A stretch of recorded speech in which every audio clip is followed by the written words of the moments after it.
वास्तुतज्ञ ज्योतिर्विद आनंद पिंपळकर. महादेवाला अर्धी प्रदक्षिणा घातली जाते, त्याचबरोबर प्रत्येक देवतेला वेगवेगळ्या पद्धतीने प्रदक्षिणा घातल्या जातात. आज आपण पाहूयात की महादेवाला जी प्रदक्षिणा घातली जाते त्यामागचं कारण काय आणि ती कशी करावी.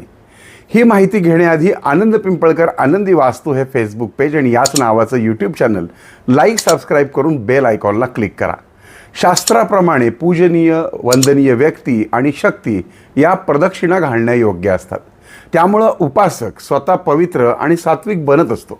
दिव्य शक्ती व त्यांचं तेजोवलय असतं हे नेहमीच उजव्या बाजूने असते.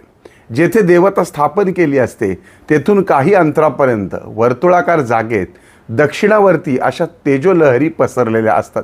म्हणून या तेजोलहरींना सुसंगत अशी उजवीकडील गती घेतली व प्रदक्षिणा घातली तर या दिव्य लहरीमधून आपले भ्रमण होते व त्यातील दिव्य परमाणूंची आपल्याला प्राप्ती होते. आणि म्हणूनच सर्वसाधारणपणे देवांच्या उजव्या बाजूने मूर्ती हा मध्यबिंदू कल्पून गोल प्रदक्षिणा घातली जाते. पण शंकर भगवंताला म्हणजे शिवलिंगाला जी प्रदक्षिणा घातली जाते ती फक्त उजवीकडून गोल वर्तुळाकार घालत नाहीत, हे मात्र लक्षात ठेवा. महादेवास प्रदक्षिणा घालताना प्रथम उजव्या बाजूच्या शाळुंकेच्या टोकापर्यंत जायचे असते व तेथून परत फिरून विरुद्ध दिशेने प्रदक्षिणा घालून दुसऱ्या टोकापर्यंत यायचे असते. मग जेथून प्रदक्षिणेस प्रारंभ केला तिथपर्यंत जायचे असते अशी प्रथा आहे. म्हणजेच भगवान शिवाला अर्ध प्रदक्षिणाच घातली जाते. यामागचं कारण असं आहे की आपण जेव्हा महादेवाला अभिषेक किंवा इतर पूजा करतो तेव्हा जी सोमसूत्री असते त्याच्या टोकाशी तीर्थाकरता किंवा प्रसादाकरता रुद्रगण, पितृगण, पिशाच्चगण आलेले असतात.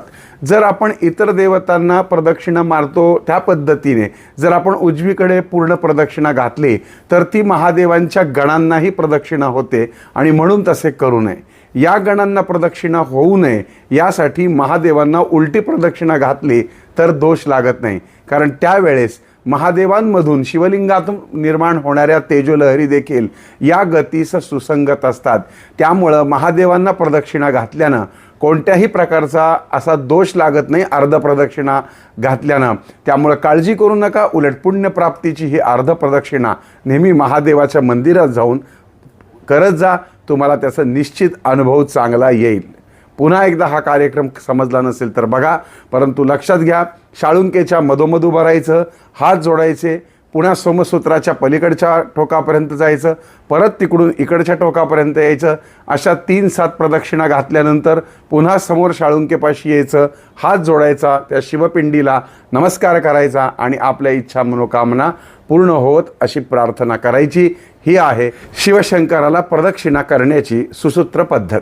पुन्हा भेटूयात धर्मशास्त्रीय आनंदी शंका समाधान या भाग 2मध्ये.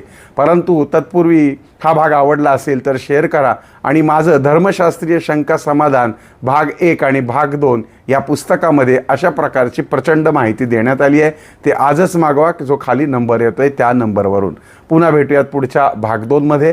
तोपर्यंत तुमच्या आनंद पिंपळकरचा तुम्हाला जय साईराम.